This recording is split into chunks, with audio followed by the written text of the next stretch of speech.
Saints running back Alvin Kamara has had an unexcused absence from training camp the past 3 days, and it is believed to be contract related. Oh.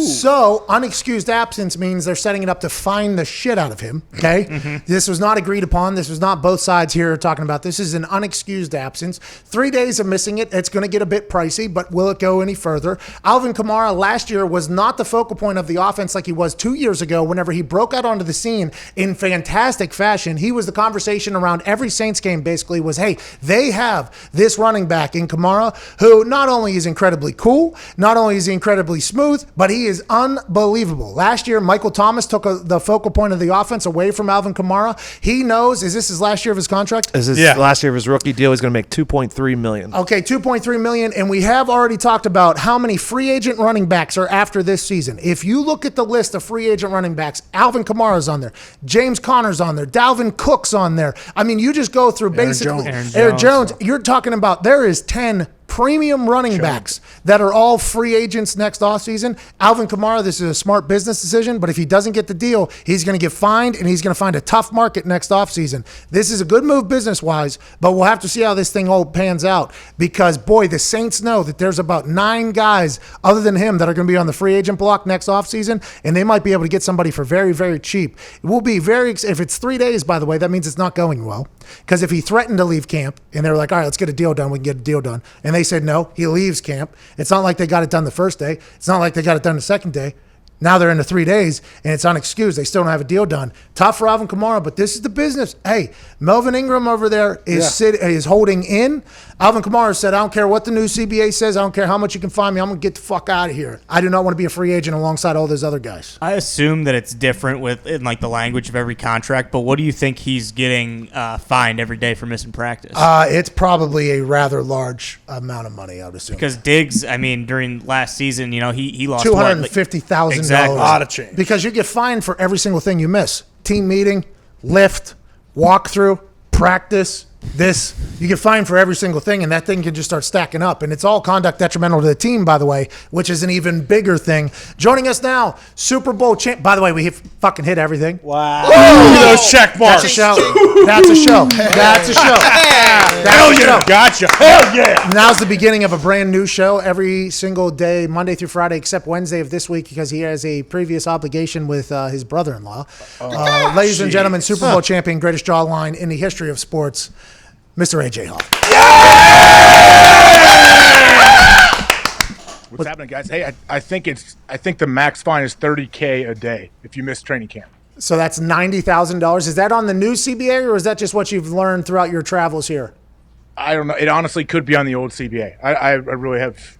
I saw it. I remember seeing that somewhere, but it could be the old CBA. When did they get the new one done? During COVID, like during the break? Did they figure something else out? Well, that's why the Melvin Ingram thing was happening, where he was holding in, right? Because they were like, well, new CBA says if he shows up, they can't find him, blah, blah, blah. I don't know if they changed the price or whatever, but Alvin Kamara holding out, it has to be because he has seen the free agent market for running backs next offseason. I mean, it is a plethora of talent at the running back position that are going to be on the market. Here we go. Derrick Henry, he's up after a franchise tag with Tennessee. Leonard Fournette, he's actually been cut. He's a free agent right now. Dalvin Cook, Aaron Jones, Mixon, Kamara, Phillip Lindsay, Marlon Mack, who, if he can stay healthy, incredible running back. Last year, he had signs of greatness. Todd Gurley, Kenyon Drake. I mean, you name it. James Conner, he's not on there. He'll be up as well. There is a lot. Other notables. Kareem Hunt. How is he not on the fucking thing? James Conner, Matt, you get it, Tariq Cohen, and Chris Carson from Seattle. Yeah. This is an incredibly loaded free agent running back market. If Dalvin Cook tried to get a deal before he got in there, it didn't work. Alvin Kamara is trying right now. That is smart business, but I don't know how it's going to work out, knowing that the team knows that all those people are going to be available next offseason and not everybody can get paid. Yeah, maybe it's probably a smart move by Kamara trying to jump out ahead of all this. But if the Saints really want to flex a little bit on him, what if they brought in Leonard Fournette for a workout? He just got released, and they're like, oh, hey, what's Fournette doing in town? We're just working out, kick the tires, trying to see what he's like. Like, you think that would bring Kamara back quicker. And Fournette, by the way, they said they tried to trade him. They couldn't. Doug Marone's exact words were, "We tried to trade him. We couldn't get a fifth. Couldn't get a sixth." Yeah, why'd you take a shot? Like, you had to take a shot at him on the way out, like big time. We couldn't get anything for this guy. I don't know, but if you're another team and you see that nobody else wanted to trade for him as well, you could probably paid Leonard Fournette accordingly, knowing that there wasn't a lot of interest in the market, in the trade market, unless they just thought everybody thought he was going to get cut. I would assume that they'd be able to get Leonard Fournette at an okay price, not that crazy of a price. How much is Alvin Kamara making? 2.3. $2.3 million. If you can sign him for 1 year at $2 million, which is potential. I don't know what the market is for Leonard Fournette unless I call all the GMs I have in my Rolodex. That's fucking none of them. I don't know what the whole market's going to be. But it feels like this is something where Leonard Fournette to the Saints would be quite a gangster move if they were to do that. Yeah, I mean, obviously, I don't think it's going to happen.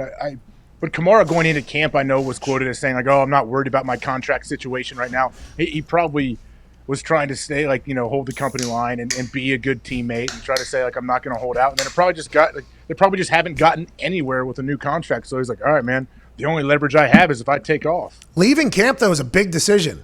Because you got to threaten to leave camp first, right? So somebody has to know that, hey, y'all I'll get out of here. I will leave camp right now. They're like, no, he won't. No, he won't. Then you leave camp, and it's not like day one they get a deal done. Like, hey, we don't want you to be gone. Let's figure this out.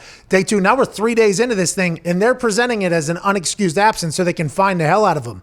This is a potential buttoning situation that could be massive. Saints also have Latavius Murray, so like if Kamara, if he misses a week or two, you could win games with Latavius Murray as your running back. They did last year. Boy, this is a problem. He did have 81 catches. I mean, they do throw the rock to him. They need him. Well, no, what's his name? Taysom situation. Pat? Taysom Hill slips right in. Oh man, I forgot about Taysom Hill. What did he get? $7 million this year? $8 million? What's Taysom Hill? 2 years, 6. I'm on it. I think he's making $7-8 million. Right? Yeah. He'll go in the backfield every once in a while. The Saints, though, what an interesting place that is right now, I bet. I mean, that's an interesting building.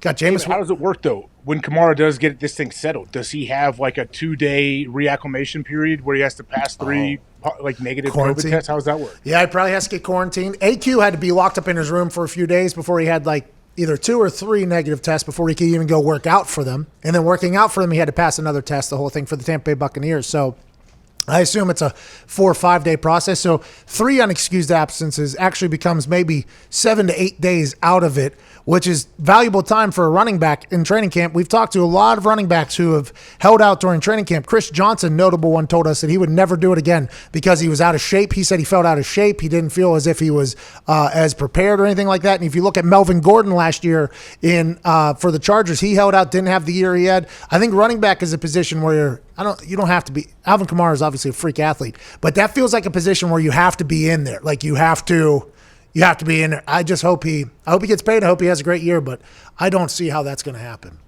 I mean, he's probably looking around and seeing like, wow, man, like everybody is just devaluing the running back position more and more.